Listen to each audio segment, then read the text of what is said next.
one of the biggest success factors in work teams is essentially who do you choose to work with.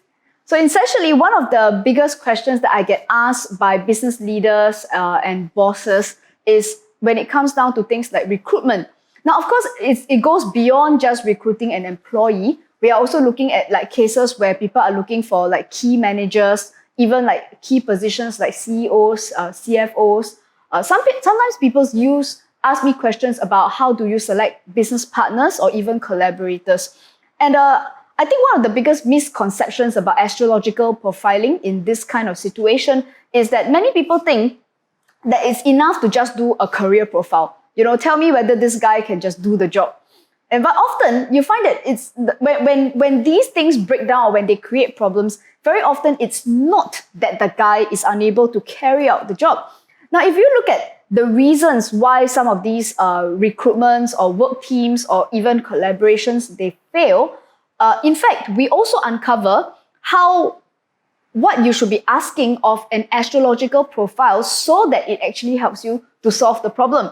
So in fact, I have here some of the keywords for reasons for why these recruitments or these collaborations fail. And these are some of the top words that show up. So for example, people say that, this guy was unmotivated, or that he was unwilling to learn, or that he didn't fit in with the existing team.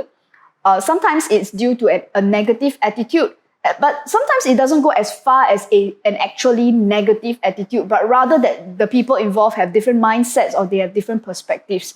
So in fact, what you realize here is that this has nothing to do whether the guy can do the job, okay? But it all comes down to what people want in their careers. So some of the things that I tend to focus on when we're looking at astrological profile is things like the long-term goals.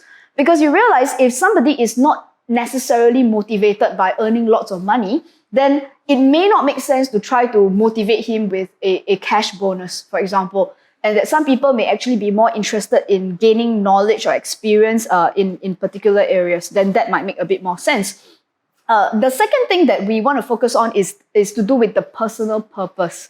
Because very often when people choose a job, now this is even more so when we are looking at people of higher levels, especially at like key managers or CEO type positions, where the personal purpose may kick in.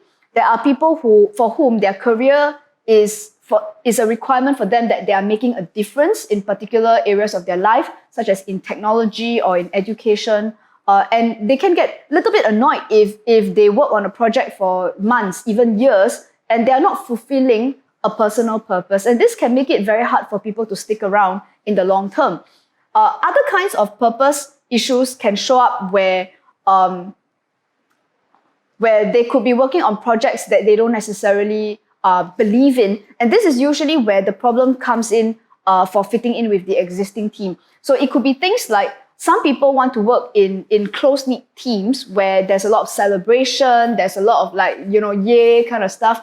But there are people who just go like, okay, can we just get some work done? Okay, so then this is to do with the third point, which is called the working style. Some people need to be surrounded by a team all the time. And then there's the kind of person who frankly works a lot better if you just let him loose and he works and somehow he just gets the job done. Okay, so then the working style is also particularly important. Now, especially as we start moving into a new way of working where a lot of teams can be a lot more flexible in terms of accommodating the strengths of each of their team members. So this is, now if you're listening to this, and you are a business leader or a team leader or a business owner, then these are some of the key points to keep in mind as you do your recruitment or as you are selecting the people that you work with, especially as I think utilizing each person's strength within a team becomes even more essential as the world moves into more team-based projects.